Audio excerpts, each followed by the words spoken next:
Welcome along, fellow time travelers and strange historians. This time around, we're going to check out some of my favorite images of the castles that were owned by actor Nicolas Cage. You're going to see some really cool snaps, some of which you may have never seen before. Before I begin, please like and share the show and subscribe to my channel and hit the notification bell. Now please join me around the campfire.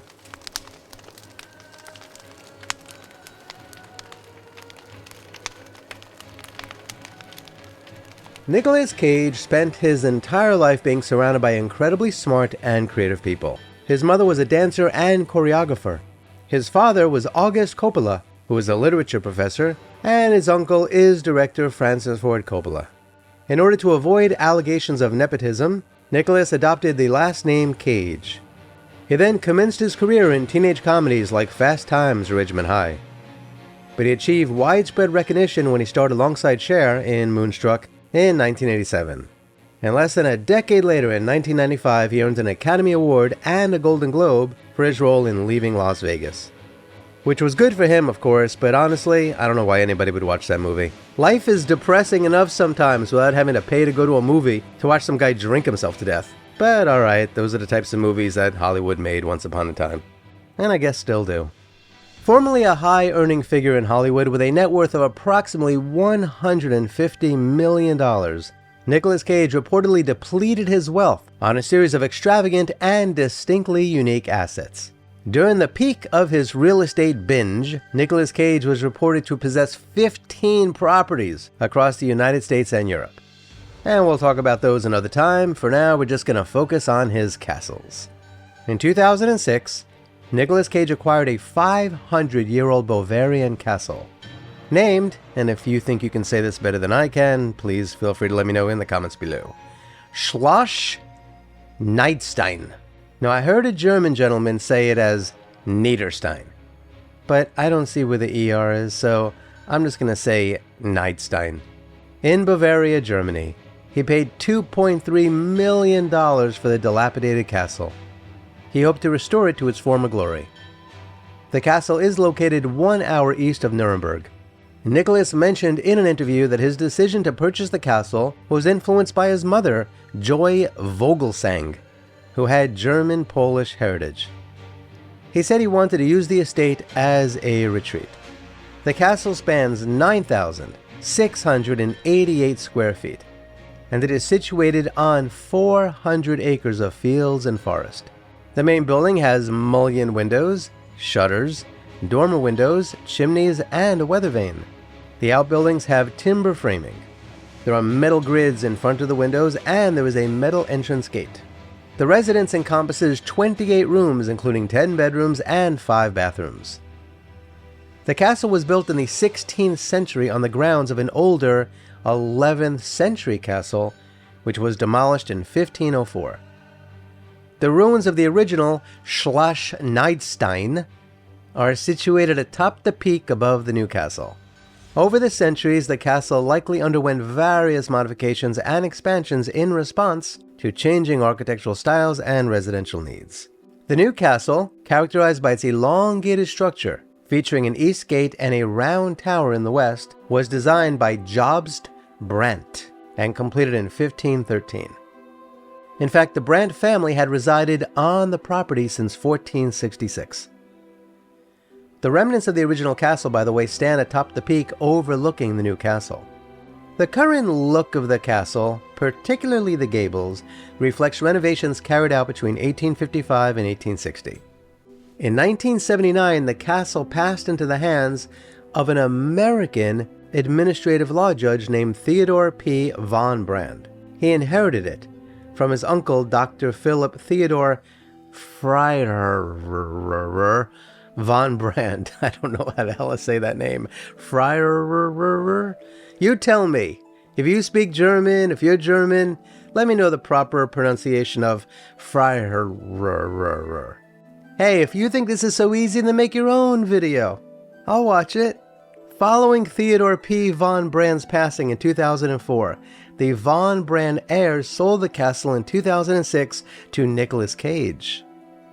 Unfortunately, despite having invested a significant amount in renovating the castle, Nicholas had to sell it in 2009 because of the difficult economic situation of his escalating debts. In an interview, Nicholas, I'm sure he wouldn't mind me calling him Nicholas, expressed that the castle would always hold a special place in his memory. Damn freaking right it would. I mean, come on, if you owned a castle, it would hold a special place in your memory too. The castle has been carefully modernized and is now used as a venue for workshops and conferences by the Fraunhofer Society, which is a German research organization with 76 institutes spread throughout Germany, each focusing on different fields of applied science. Okay, alrighty, so that was castle number 1. I hope you're enjoying the show so far. Before I continue, can you please do me a favor and like and share the show, and kindly subscribe to my channel and hit the notification bell. In 2007, a year after buying his castle in Germany, Nicolas Cage acquired Midford Castle for $6.3 million. He planned for it to be a residence for himself, his wife Alice Kim, and their son Kal-El, which I believe was Superman's name when he lived on Krypton. The historic property is located near Bath, England, and is comprised of 35 acres of parkland and an additional 12 acres of woodland. Midford Castle features a neo-Gothic design, which was a style popular during the 18th and 19th centuries, that sought inspiration from medieval Gothic architecture. It was constructed in 1775 for Henry Disney Roebuck. The castle is in the shape of the club symbol from playing cards. There is a historical claim suggesting that Roebuck chose the ace of club design in order to symbolize a gambling victory that funded the castle. However, this assertion is doubtful, given that the porch, forming the stem of the symbol, was added later. The fact is, it is more plausible that the design was inspired by an article published in Builders magazine in 1774. The architect was John Carter, who was an early advocate of the revival Gothic architecture. This early example of unusually shaped residences, experimented with by architects in the 1780s through the 90s, including counterparts like Grimston Garth in Yorkshire, Walkinshaw House in Scotland, and Castle House in Wales. And so between 1774 and 1775, Henry Woolhouse Disney Roebuck undertook the construction of Midford Castle. In 1810, the castle was acquired by a member of the Connolly family from Castletown House, who augmented it with that porch that I mentioned earlier. The owner also constructed nearby stables and a chapel known as the Priory. Unfortunately, it fell into disrepair after the Connollys sold the house in 1901. The estate saw other ownership changes, with Captain Otley acquiring it in 1902. However, due to his immediate recall to St. Petersburg, Russia, the property was swiftly purchased by, you ready for this name? Major Edwin Wilson Gresham Williams Hepworth. Try saying that 10 times. After Hepworth's passing in 1937, Midford Castle became the property of retired solicitor Henry Whatley in 1939. During and after World War II, Whatley opened the castle grounds to the public, generating funds for various local charities. After Whatley's demise in 1957, the castle experienced several short-term occupants. In 1961, the Briggs family acquired Midford Castle for £15,000, which was about £325,000 today, which would be a little bit less than $500,000. Michael Briggs was the chair of the Bath Preservation Society, and his wife Isabel Colgate was an author. The Briggs family dedicated their efforts to restoring the estate to its former splendor. Colgate's 1980 novel, The Shooting Party, is believed to have drawn inspiration from Midford and later influenced Julian Fellows in creating Downton Abbey. Now, let's talk about the castle, shall we? The tower-like structure rises 3 stories. It features an ingenious plan with semicircular corners and a raised plinth that houses service accommodations. Pointed windows with curved hoods adorn the 2 principal floors, while the upper windows exhibit straight hoods. There are rustic, low protective walls along the edge of the roof that are pierced with decorative designs in the shape of 4-lobed flowers or leaves with open centers. There are also pointed doorways and sash windows and recessed arch surrounds. And as you can see, everything is conjoined in a Gothic style. The basement is encircled by offices and coach houses on the north, east, and west sides, forming a terraced platform that aligns with the ground floor on the west side. The basement and office walls are approximately 20 feet in height and are constructed from coarse, squared rubble with freestone dressings. There are 2 entries on the main level of the house. One is flanked by embattled octagonal turrets, and there's another entrance wing that was added on the north side. The towers feature 3 windows each, while the connecting sections present a single bay. Now let's talk about the inside. Each floor boasts a large central hall, and the rooms extend from it with 3 windowed ends. The castle's interiors retain their original 18th century plasterwork. The entrance porch has a pair of heavy carved doors and knockers. The outer hall has a stone flag floor and decorative Gothic windows. To one side is a water closet, and on the other side is a cloakroom. A pair of doors lead to the inner hexagonal hall. On the ground floor there is a drawing room, a dining room, a library, a butler's pantry, there is a kitchen and a breakfast room, and there are stairs that go up and down. In fact, from those stairs you can go down to the basement, and includes 5 separate rooms including a bathroom and several bedrooms. Going up to the middle level, Americans call it the second floor, there are 3 bedrooms and a bathroom.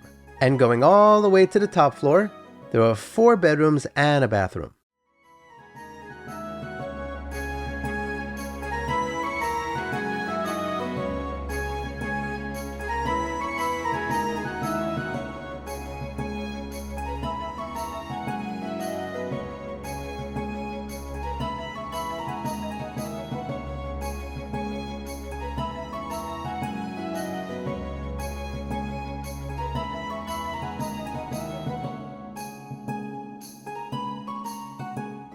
The estate overlooks 60 acres of wooded expanses and undulating parkland. Remnants of a Roman road were discovered within the castle grounds. The estate itself has an orangery, which is a type of building that was designed for the cultivation and protection of citrus trees and other delicate plants during the colder months. It's kind of like a greenhouse, but more solidly constructed. The estate also features a 19th century gatehouse.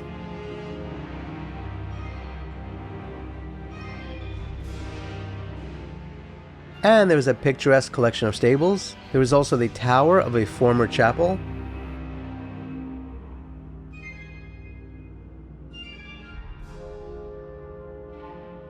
The northeast part of the grounds holds the ruins of a summer house that is known as the Priory. It is a 2-story circular tower that features decorative windows. It was likely constructed concurrently with the castle.